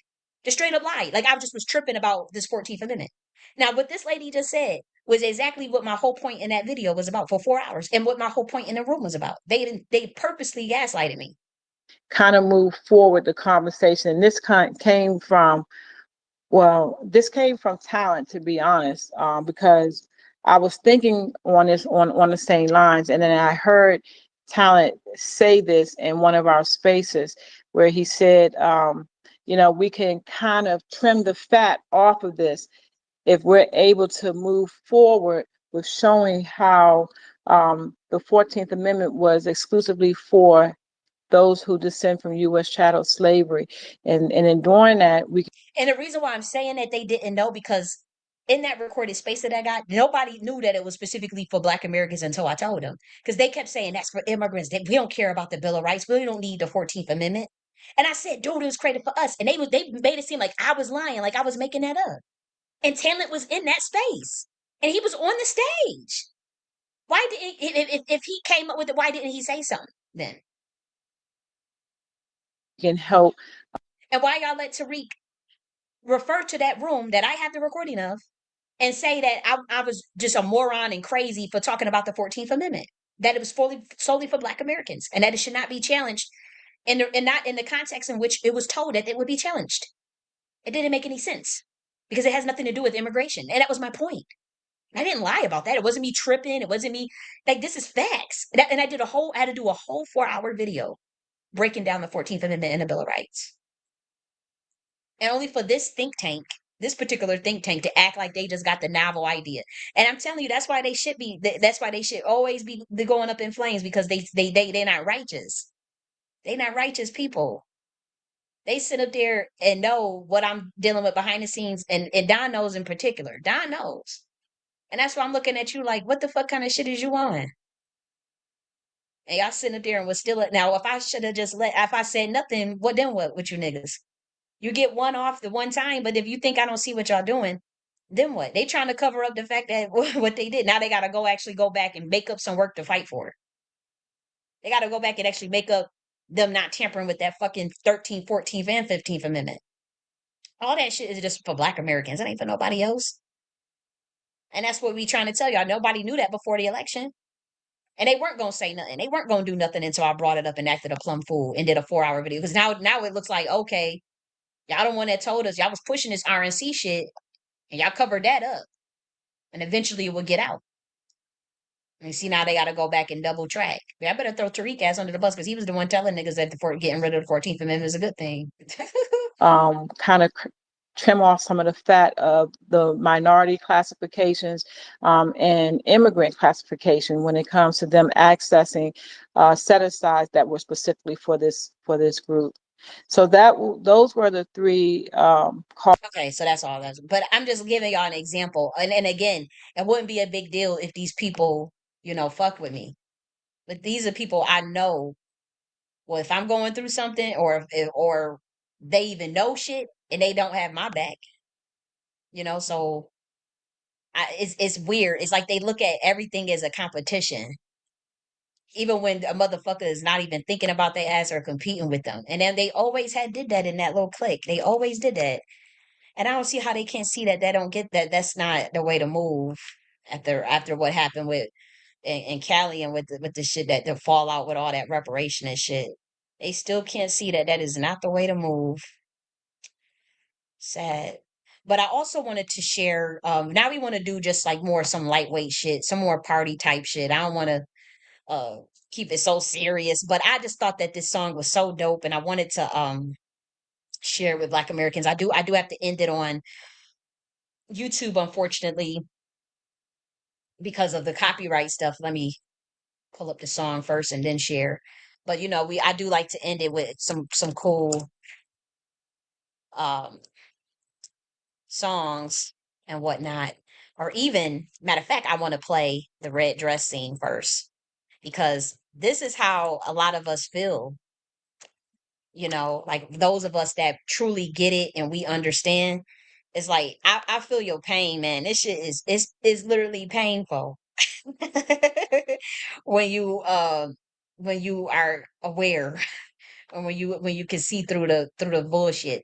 in the matrix. And so I do want to end it on YouTube, and we're going to continue on Twitter and Rumble if you guys wanted to um, catch me over there. Have a great weekend on YouTube. We are going to continue on Twitter and Rumble, but I do have to, for copyright purposes, end it on YouTube. So God bless.